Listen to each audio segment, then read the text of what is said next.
सदके का बुजुर्गों ने सर पे मेरे रख दिया, हमने तूफान बला का रुख बदल कर रख दिया। दोस्तों, अभी तक जो चुनाव के नतीजे हैं या जो सभी चैनल न्यूज़ चल रहे हैं उसके आधार पर लग रहा है कि कांग्रेस कम से कम 450 सीट ले जाएगी।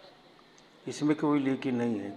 2 चरणों में जो चुनाव हुआ और शेष जो आपके 5 चरण जो बाकी हैं, ये 5 ही में मैं नहीं समझ पा रहा हूँ, कहीं भूला भटका कोई 2-4 सीट पा गया, नहीं तो सब कांग्रेस के खाते में जाएगा। उसकी ख़ास वजह है, चलिए कर्मचारी का ही माहौल ले लेते हैं।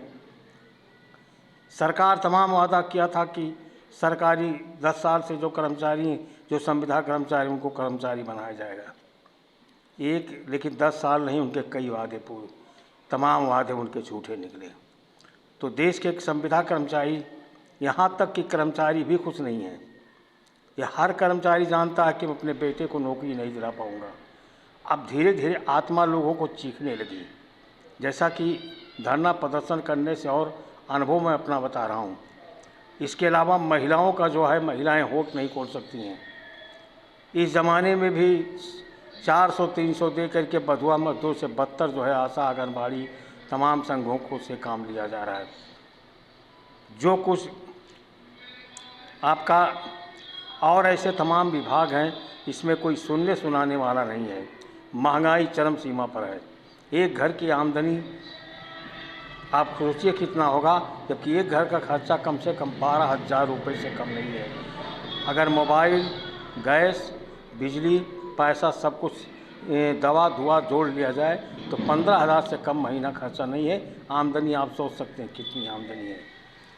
ऐसे भी कुछ प्रदेश हैं जहां की कांग्रेस को छोड़ करके दूसरे का खाता भी नहीं खुलेगा, जिसमें केरला, दिल्ली, पंजाब और यहाँ तक कि पश्चिम बंगाल भी उसमें शामिल है। ये तो जो 2 चरणों का चुनाव हुआ उसका नतीजा तो कुछ विरोधी उसमें पा जाएंगे, लेकिन शेष में कहीं इक्का दुक्का सीट कोई भूला भटका पा गया तो पा गया, नहीं तो एक तरफा है कांग्रेस की तरफ जाएगा।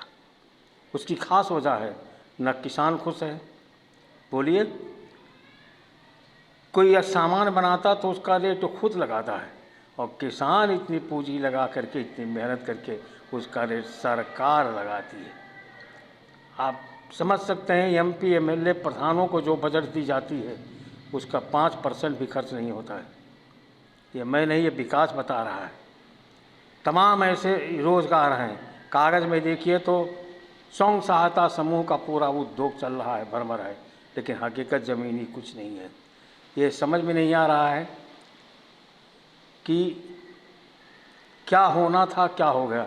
लेकिन सब मिला जुला करके ये कन्फर्म हो गया कि 450 सीट से कम कांग्रेस नहीं पाएगी।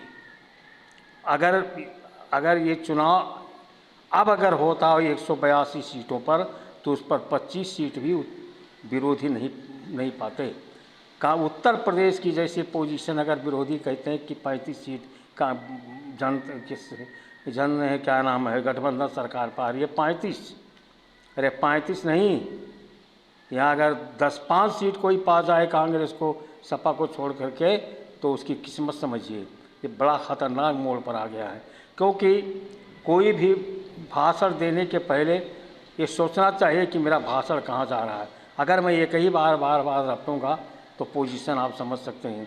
फिर आज सब मिला करके जीएसटी, नोटबंदी और आपका ये क्या नाम है, लॉकडाउन, तमाम ऐसी समस्याओं को लेकर के संविदा कर्मचारी, महिला समूह, आशा, आंगनबाड़ी, शिक्षा मित्र, आज जैसे तमाम ऐसे विभाग के लोग हैं जो इंतज़ार कर रहे हैं कि कब हम मोहर लगें। अब ये तो डेरबस कोई होंठ नहीं खोल रहा है। अभी भी कांग्रेस के विरोधियों के पास समय है, कोई चमत्कारी कीजिए, हो सकता है कोई दल बदल हो जाए।